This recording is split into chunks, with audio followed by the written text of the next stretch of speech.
Bonjour à tous, bienvenue sur Grandeur Nature. Pour celles et ceux qui ne connaissent pas la chaîne, on parle ici de rando, de bivouac, de trucs et astuces, de matériel. Abonnez-vous à la chaîne, activez la cloche, ça vous mettra au courant chaque fois que je poste une vidéo. Ça veut dire au minimum une fois par semaine, parfois même deux. Aujourd'hui, j'aimerais vous présenter un pantalon de randonnée hivernale, ski, raquette ou pédestre. Il s'agit du Simalp Python. C'est parti.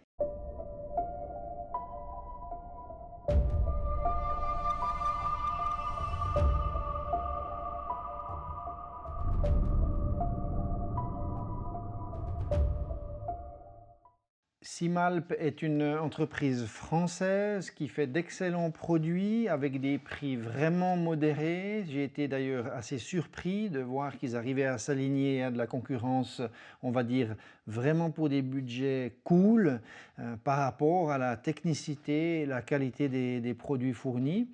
Ce pantalon, je l'ai acheté il y a déjà pas mal de temps. Il a 2 saisons sans avoir eu une utilisation intensive parce que je ne fais pas par exemple de ski, de randonnée. Donc ça veut dire que je destine uniquement aux petites randonnées raquettes, aux randonnées pédestres, on va dire en milieu enneigé, voilà. Mais je l'ai déjà quand même assez porté pour pouvoir en faire un retour objectif après utilisation.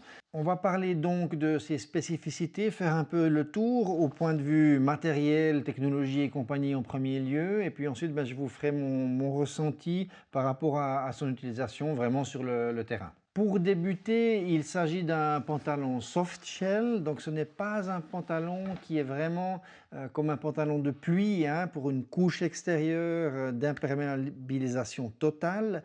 Le soft shell, c'est assez complexe, on va dire, il y a plein de sortes et compagnie, mais en grande ligne, si on veut, on a les premières couches dans les habillements, ensuite on a des couches intermédiaires qui cherchent à nous isoler. La plus souvent, celle qu'on connaît comme toute couche intermédiaire de chaleur, c'est les polaires et les doudounes. Et puis finalement, en troisième couche à l'extérieur, on a vraiment la barrière contre les intempéries, pluie, neige et compagnie, et vent, et qui est souvent le hard shell, une veste de pluie, un coupe-vent, etc., etc. Le soft shell, il se place un petit peu dans un contexte particulier, une utilisation précise et particulière. Il essaye, si on veut, de rejoindre deuxième et troisième couche tout en une. Ça marche bien, c'est pas forcément toujours l'idéal suivant les utilisations et suivant les météos. Personnellement, je n'utilise pas de soft shell pour le haut du corps parce que je trouve que ce n'est pas assez versatile et qu'on arrive à avoir plus de souplesse avec vraiment l'utilisation des classiques 3 couches dans l'habillement, première couche, couche d'isolation et puis couche vraiment de contrage des intempéries. Le Simalp Python, modèle homme ou femme, est de la classe Expédition, comme il l'appelle. Le softshell Expédition, c'est 300 grammes par mètre carré, donc c'est un pantalon assez lourd. Pour celui-là, en taille 2XL, attention, 2XL, oui j'ai bien dit ça. On est à 700 grammes, 690 pour être plus précis. 2XL, donc ça vous donne tout de suite une info, sa taille très petit. Ça veut dire que moi, je me suis fié ici à leur sizing guide, la charte des tailles, si on veut, le tableau des tailles. Et puis, j'ai mis encore une taille supplémentaire. Donc, j'étais en XL et puis ou XXL, enfin bref, voilà. Mais j'ai pris la taille 2XL. Ça veut dire que sa taille très petit. De plus, on met ce pantalon en général par-dessus une première couche, soit un pantalon de randonnée, soit un caleçon long en mérino ou quelque chose comme ça. Donc, il faut faire attention à ça, pas être contraint dans nos mouvements. Moi, je déteste ça, j'aime bien quand c'est assez souple. Cette membrane softshell, elle est en 3 couches sur des endroits clés, genoux, ici les zones de frottement et le fessier. Ils ont créé eux-mêmes leur membrane softshell, ça veut dire que c'est une membrane nommée Simashell. Elle est donnée en respirabilité à 10 000 grammes mètre carré par 24 heures, ce qui est correct, c'est pas non plus extrême, mais c'est correct, c'est moyen dans la respirabilité, on va dire. Et puis, par rapport à la pression d'eau, à l'imperméabilité, elle est aussi donnée, cette membrane soft shell, en 10 000 Schmerber. Donc, ça veut dire que c'est de nouveau pas non plus une protection incroyable, parce qu'on a facilement des pantalons de pluie vraiment Gore-Tex purs, hein, imperméables, qui eux sont donnés sur les 20 000, 24, voire plus. Donc on est en intermédiaire, mais ça on le savait, on vient d'en parler avant. Quand on essaye de tout faire en un, on n'a pas forcément les résultats nickel dans chacune des disciplines, on va dire. On va en parler après par rapport à mon ressenti sur le terrain. Je prendrai comme exemple ma juste dernière rando, vu que j'ai eu vraiment un peu tout type de météo, pluie et neige sèche. Du coup, on pourra parler de tout ça. Pour les prix, on a des prix vraiment cool. Ce modèle, je l'avais acheté 100 € à l'époque. Et puis le modèle numéro 2, maintenant, était un peu plus cher. Il était vers les 160, je crois. Il est en ce moment à 130 €, action, comme ça.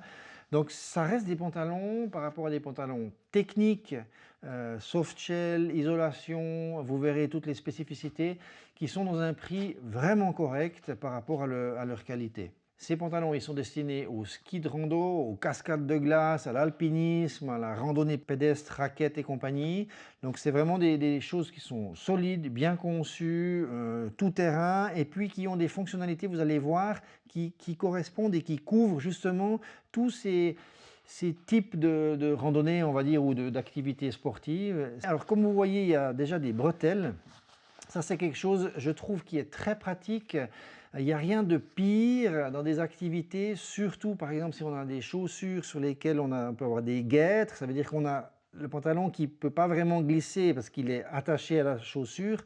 S'il est un peu tendu ou qu'on transpire dedans, que ça commence à crocher, on a vite, hop, ça descend sur les hanches et compagnie. Personnellement, j'ai trouvé ça extra, j'ai bien aimé la fonctionnalité des bretelles. Elles sont très polyvalentes dans le sens où il y a des scratchs ici. Par contre, je dirais qu'elles sont un petit peu longues. Je m'explique. Par rapport à ma taille et cette taille-là, ici je suis un peu au maximum du velcro. En fait, j'aurais bien voulu qu'il y ait du velcro un peu plus haut en fait sur la bretelle pour pouvoir vraiment la raccourcir. Après, bon voilà, si vous êtes un petit peu bricoleur et puis que c'est un peu trop long pour vous, vous pouvez coudre ici une petite bande de velcro avec le feutre ici, et puis vous pouvez aller les choper un peu plus haut. Ça, c'est pas vraiment un problème en soi. Elles sont donc détachables, hein, puisqu'il y a du velcro. Je peux très bien les défaire et puis les enlever des passants ici. Voilà. Très pratique. Et puis l'autre chose, du coup, en combinaison avec ce système de bretelles, c'est qu'ici on a un dos qui remonte. Ça nous fait donc une très très bonne isolation sur les reins, et ça je trouve génial. Un super confort. Vous avez une taille élastique sur l'arrière, donc il y a aussi un confort sur ce plan-là. Ça, c'est très bien fait. Par rapport au zip ici, avec en plus un crochet ici, pour garantir en fait le bon maintien de la fermeture, même dans l'effort, s'il y a des tensions, des choses comme ça, vous n'avez pas les pressions qui vont se défaire, ça c'est pas un problème. Ensuite, bon, ils ont choisi des gros thumbs ici. Je pense que c'est destiné aussi à pouvoir y accéder avec des gros gants sans devoir enlever puis aller là, dans des températures vraiment froides. De même sur les poches ici latérales. C'est vraiment un gros machin. Du coup, ça fait un peu plein de gris-gris qui pendouillent comme ça et puis qui rajoutent un peu du poids. Mais au moins, effectivement, on peut les choper avec des gros moufles, des mitaines. Vous trouvez ici sur le côté, sur le devant, deux poches zippées, ce qui est très pratique. Il n'y en a pas sur l'arrière. Et puis, quelque chose de très très chouette. On a ici, depuis le haut du genou jusqu'en haut à la taille, une grande fermeture éclair qui peut donc s'ouvrir complètement dans les deux sens. Ça veut dire que vous avez deux curseurs d'ouverture. Vous pouvez donc l'ouvrir complètement. Là, ça ne change rien que vous descendez l'un ou vous remontiez l'autre. Vous faites une ouverture complète pour bien aérer. Quand on est dans l'effort, c'est important d'avoir ces ouvertures pour sortir l'excédent de transpiration, de vapeur, etc. Donc, vous pouvez l'ouvrir complètement ou simplement n'ouvrir qu'une petite partie, soit par exemple plutôt une zone vers le bas ou alors une zone plutôt en haut si vous préférez. Si on continue à descendre, on remarque ici une zone renforcée sur les genoux et articulée. Articulée, en fait, ça veut dire qu'ici, il y a un pincement dans la coupe du tissu qui fait que les genoux sont légèrement déjà prêts, arrondis si on veut, donc ça aide dans la mobilité. Et c'est un renforcement qui est fait en Kevlar. Donc, enfin, ce n'est pas du Kevlar pur, mais il y a une trame de Kevlar dans le tissu. Sachez que tout le pantalon est fait de 100% polyester, que ce soit l'isolation thermique à l'intérieur. On a une bonne répartition d'élasticité sur tout le pantalon, un peu partout. Il a une certaine souplesse, c'est pas non plus de l'élastane comme ça à fond, mais il y a une bonne élasticité. Je dirais qu'il est vraiment confortable pour ça. Et puis sur les genoux, on a ces renforts avec trame Kevlar qui permettent, voilà, quand on est tout le temps à genoux dans la glace, la neige, déjà de nous isoler encore un petit peu plus, donc ça fait 3 couches ici, et puis aussi de l'abrasion, les cailloux, les choses comme ça, c'est parfait. On retrouve cette même protection ici sur le quart, là où soit les souliers de ski de randonnée, soit les raquettes peuvent frotter, soit les crampons et compagnie. Donc c'est bien vu parce que c'est vraiment une zone ici où c'est tout le temps usé. On a cette protection supplémentaire et on retrouve la même isolation sur les fesses. Donc tout le fessier, ça monte bien en haut, puis ça descend en tout cas jusqu'à 2/3 de cuisse ici. Donc c'est aussi pas mal, suivant où on est assis, où on se met, d'avoir cette protection-là, c'est bien foutu. Sur le bas du pantalon, on trouve ici une double pression, donc c'est simplement une fermeture en bas du canon pour pouvoir un petit peu plus serré. Il n'y a pas d'élastique en soi ici en bas, mais vous avez à l'intérieur une solution avec une autre fermeture éclair qui est ici en bas. Vous avez la solution d'ouvrir le bas du pantalon. Ça permet de rechausser si on a déjà des boots ou des choses comme ça, d'ajuster, de réajuster par exemple ses souliers de ski de randonnée ou des choses comme ça. Donc c'est assez pratique et il y a une guêtre intégrée qui est à l'intérieur. Donc elle est fixée ici, on voit un filet ici sur la première partie. La deuxième partie, c'est une membrane ici imperméable qui va empêcher la neige de venir dans le soulier et compagnie et de remonter. Et puis on a là par contre une bande qui est élastique avec des petits, comment on va dire, des petites lignes en silicone ici en bas et puis qui vont permettre, elles, de pouvoir gripper, s'accrocher vraiment au soulier. Avec de nouveau une pression ici de fermeture et de lock du truc et un scratch qui permet d'ouvrir vraiment et puis ensuite refermer sur le soulier. Comme point négatif sur ces guêtres-là, c'est que celle-là, par rapport à cette ouverture-là, qui est l'ouverture minimale, elle est quand même assez large. Ça veut dire qu'elle a un bon diamètre. Donc sur des chaussures de randonnée pédestre, comme par exemple des mids, des choses comme ça ne va pas serrer assez ici sur la chaussure. Ça, c'est plutôt destiné aux chaussures de randonnée à ski, je dirais, qui sont beaucoup plus larges et puis du coup, ça vient bien serrer. Puis en plus, ça accroche entre les clips de serrage et compagnie. Sur une chaussure comme ça ne marche pas assez bien. Ça veut dire qu'en s'enfonçant dans la neige, ça va retrousser. Je préconiserais sur ces pantalons-là pour la randonnée pédestre de quand même avoir des guêtres pour pouvoir serrer un peu mieux. S'ils avaient fait quelque chose de plus serré ici ou sur la guêtre, après on est en souci dans toutes les activités avec gros souliers et grosses chaussures de montagne et compagnie. Puisqu'on parle de haute montagne, de ski de randonnée, de surf, enfin, etc., on parle de neige, on parle donc des risques d'avalanche. Le pantalon est équipé d'une balise RECO. RECO, c'est un système passif, hein, donc c'est pour vous retrouver sous neige, perdu, enseveli et compagnie. C'est donc une balise qui va renvoyer un signal, mais il vous faudra bien sûr le détecteur, hein, un appareil pour pouvoir aller sonder. Voilà, c'est juste une balise passive, mais c'est bon à savoir. Donc c'est une belle chose et puis ça montre la polyvalence et le ciblage des activités. Tip top. Ensuite, il y a une différence entre la grande fermeture éclair latérale sur votre flanc gauche et celle sur le flanc droit. Celle sur le flanc droit, elle vient s'ouvrir complètement jusqu'en haut ici, ce qui fait que vous pouvez beaucoup plus facilement enlever le pantalon complètement. Pour ce qui est du type des fermetures éclair, ce ne sont pas des YKK sur ce modèle-là. Pour le moment, pas de problème. Sachez aussi que ce ne sont pas des fermetures éclair qui sont isolées, dans le sens où il n'y a pas de languette plastique pour l'étanchéité dessus. Il y a derrière une petite languette en fait qui aide à l'étanchéité, mais ce ne sont pas des fermetures éclair étanches comme sur une hardshell par exemple. Donc du coup, ce serait un petit peu bizarre d'avoir les fermetures éclair qui seraient plus étanches que le pantalon lui-même, donc il n'y a pas vraiment cette utilité-là. Voilà, donc on a fait un petit peu le tour extérieur du pantalon. Maintenant, ce qu'on va voir, c'est le tissu intérieur. Donc on va profiter justement de cette grande ouverture-là.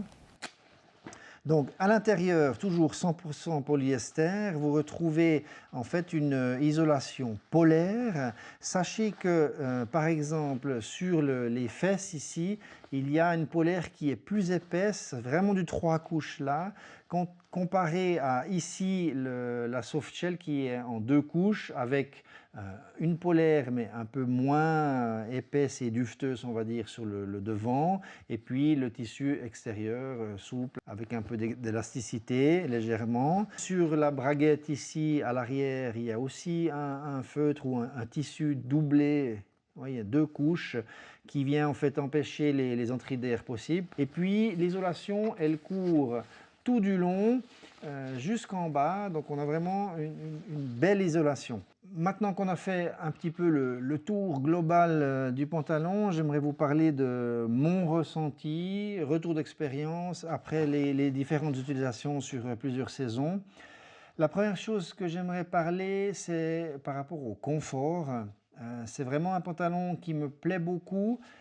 Je ressouligne l'histoire des bretelles et du dos allongé derrière. Ça, c'est vraiment cool. Par rapport à son isolation, l'apport de chaleur, ils sont vraiment chauds. Je dirais même qu'il faut un petit peu se méfier. Sur la dernière rando là, je suis sorti, c'était un petit peu trop tôt, on va dire. Il faisait -4 tout en haut, mais -0 degré au départ.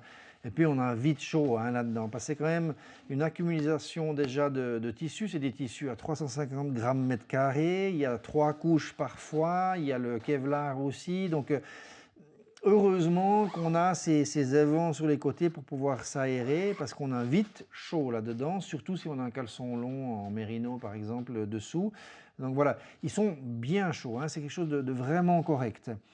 Par rapport au phénomène soft shell, par rapport à l'imperméabilité maintenant, je suis content parce que aussi il donne des chiffres valables, réels. On est dans du 10 000, c'est pas quelque chose de très imperméable en soi. Du coup, le chiffre est juste. Ça veut dire que ça parle de soi-même, ça donne une bonne imperméabilité, il y a une déperlance, ça veut dire que le tissu qui pomperait l'eau, sinon tout de suite, il est quand même déperlant dans le sens où il a été traité avec un système Teflon, etc., sans PFC et compagnie. Mais c'est une chose à souligner, c'est que c'est un traitement d'IWR, déperlant, qu'il va falloir rénover, réactiver. Personnellement, j'utilise les produits Nikwax qui me conviennent, mais c'est quelque chose à faire. Il faut les entretenir pour avoir une bonne déperlance.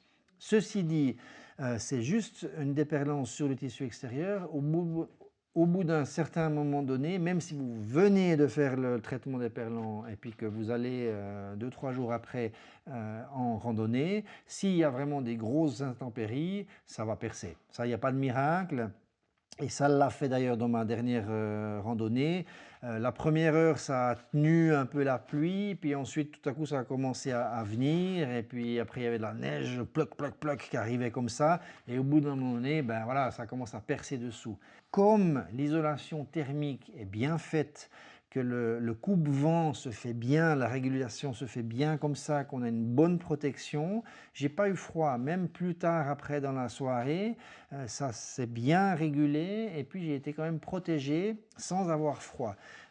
Donc l'isolation en fait ça a bien marché, c'est un tissu qui est assez dense. On arrive comme ça, hein, quand on souffle à travers le tissu, on fait passer de l'air, ça sort assez facilement, donc ça veut dire que vous allez aussi pouvoir évacuer votre humidité.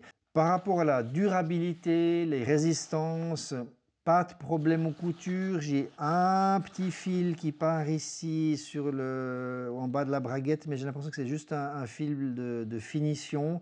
Donc ça, je vais faire un petit nœud puis le couper. Sinon, partout ailleurs, il résiste bien, pas de craque, c'est assez extensible. Les finitions sont bien foutues. Voilà, le matériel vraiment est décent. C'est un bon pantalon de randonnée hivernale, ski, etc., comme on l'a dit, avec plusieurs utilisations. Donc c'est un produit que je peux recommander. J'ai eu d'autres choses que j'ai moins aimé chez eux par rapport aux coupes, etc. Faites gaffe aux tailles parce que c'est assez bizarre. Disons, il n'y a pas de produit chez eux que j'ai commandé dans des standards, disons, de taille, hein. Normalement, je suis en XL, disons, pour un sur-pantalon, et puis en L pour un pantalon normal. Là, je suis en 2XL pour avoir quelque chose qui me convient bien. Donc, regardez bien, lisez les commentaires, hein. Il y en a beaucoup qui disent sous ces pantalons chez Simalp, taille vraiment petit, etc. Donc, faites bien vos calculs, regardez, et puis vous avez la possibilité de pouvoir éventuellement échanger. Faites gaffe dans les offres, hein, parce que parfois, quand c'est des offres ou des fins de série, il n'y a pas forcément le retour qui est inclus avec, donc renseignez-vous avant. Très bon pantalon, concluant, lourd, c'est lourd, hein. Le soft shell en général c'est lourd, même les vestes et compagnie, c'est plusieurs accumulations de tissus, de la polaire dedans, du machin, des trucs, de l'élastane c'est lourd aussi, voilà.